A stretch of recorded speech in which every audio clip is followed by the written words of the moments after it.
Siddhartha by Hermann Hesse. Translated by Günter Olsch, Anke Dreyer, Amy Coulter, Stefan Langer and Semyon Chaichanets. And read by Adrian Pretzelis. Chapter 4. Awakening.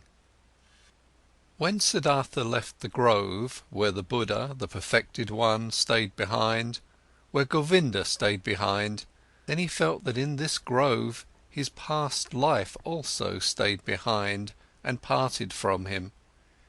He pondered about the sensation which filled him completely as he was slowly walking along. He pondered deeply, like diving into a deep water.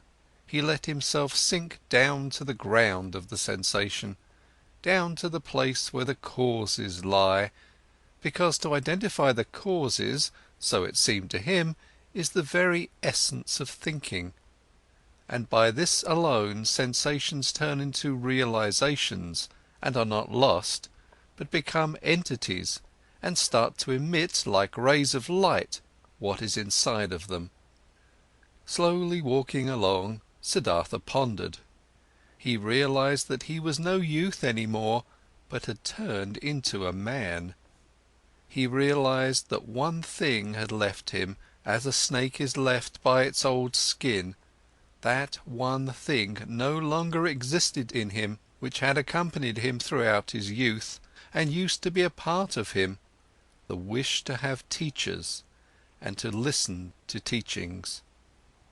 He had also left the last teacher who had appeared on his path, even him, the highest and wisest teacher, the most holy one, Buddha. He had left him, had to part with him, was not able to accept his teachings. Slower, he walked along in his thoughts and asked himself, what is all this, what you have sought to learn from teachings and from teachers, and what they, who have taught you much, were still unable to teach you? And he found, it was the self, the purpose and essence of which I sought to learn. It was the self I wanted to free myself from, which I sought to overcome. But I was not able to overcome it, could only deceive it, could only flee from it, only hide from it. Truly, no thing in this world has kept my thoughts thus busy as this, my very own self, this mystery of me being alive, of me being one and being separated and isolated from all others, of me being Siddhartha. And there is no thing in this world I know less about than me, about Siddhartha. Having been pondering while slowly walking along, he now stopped as these thoughts caught hold of him, and right away another thought sprang forth from these, a new thought, which was, that I know nothing about myself, that Siddhartha has remained thus alien and unknown to me. That I know nothing about myself, that Siddhartha has remained thus alien and unknown to me, stems from one cause, a single cause. I was afraid of myself. I was fleeing from myself. I searched Atman. I searched Brahman.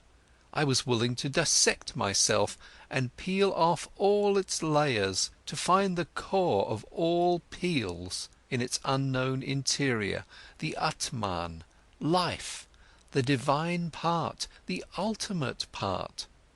But I have lost myself in the process. Siddhartha opened his eyes and looked around.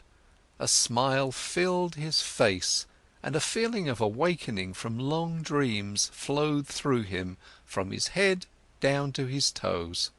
And it was not long before he walked again, walked quickly, like a man who knows what he has got to do.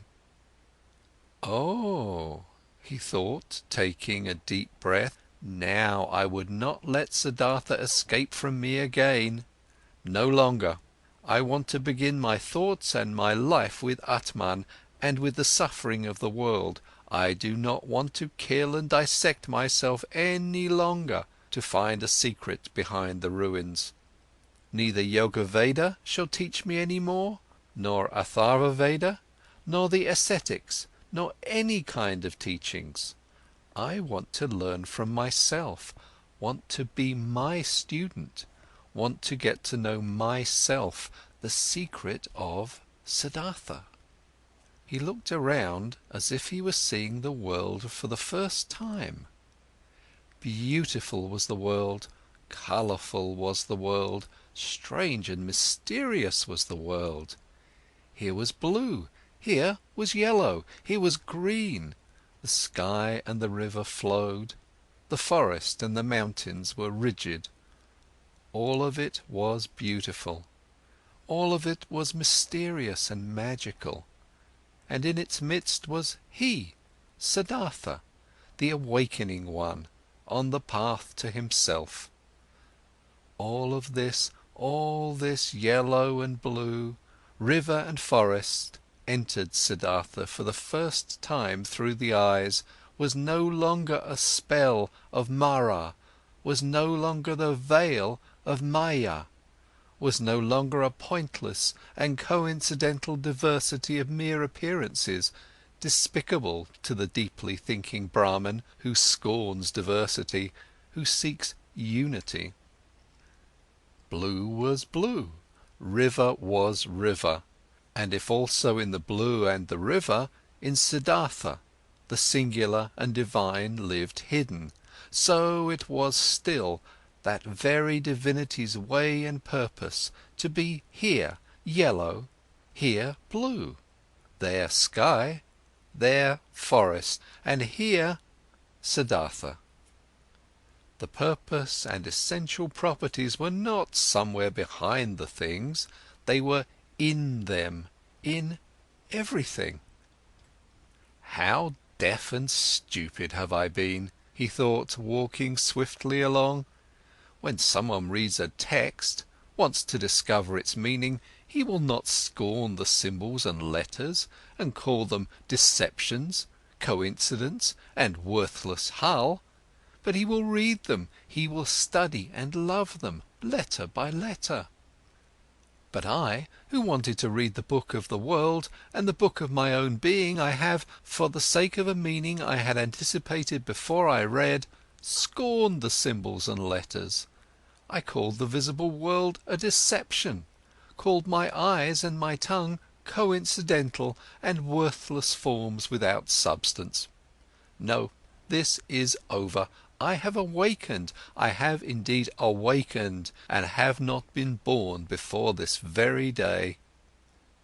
In thinking these thoughts, Siddhartha stopped once again, suddenly, as if there was a snake lying in front of him on the path.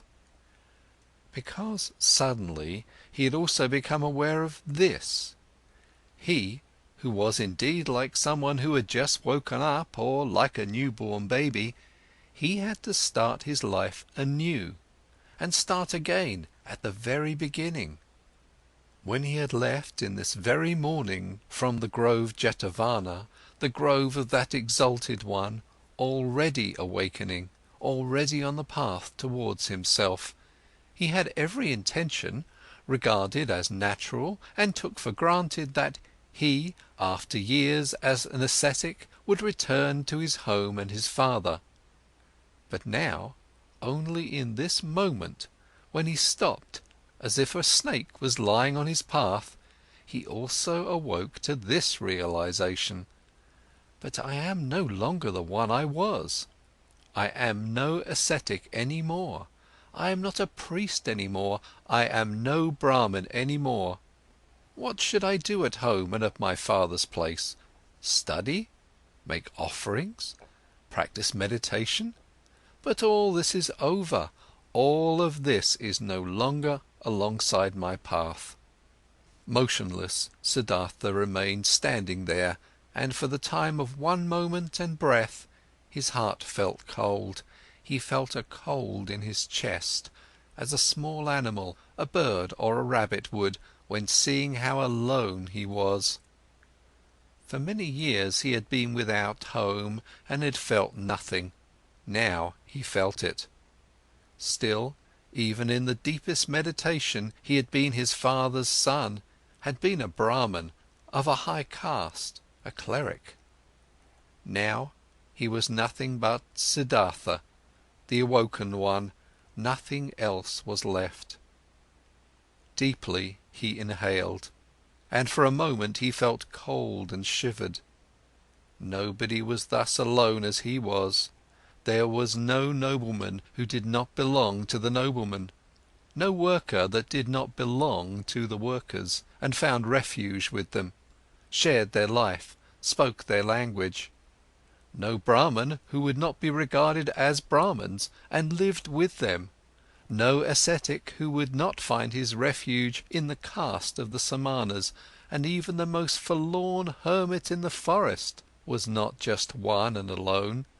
He was also surrounded by a place he belonged to. He also belonged to a caste in which he was at home. Govinda had become a monk, and 1,000 monks were his brothers, wore the same robe as he, believed in his faith, spoke his language. But he, Siddhartha, where did he belong to? With whom would he share his life? Whose language would he speak? Out of this moment, when the world melted away all around him, when he stood alone like a star in the sky, out of this moment of cold and despair, Siddhartha emerged, more a self than before, more firmly concentrated. He felt this had been the last tremor of the awakening, the last struggle of this birth. And it was not long until he walked again in long strides, started to proceed swiftly and impatiently, heading no longer for home, no longer to see his father, no longer back. End of chapter 4.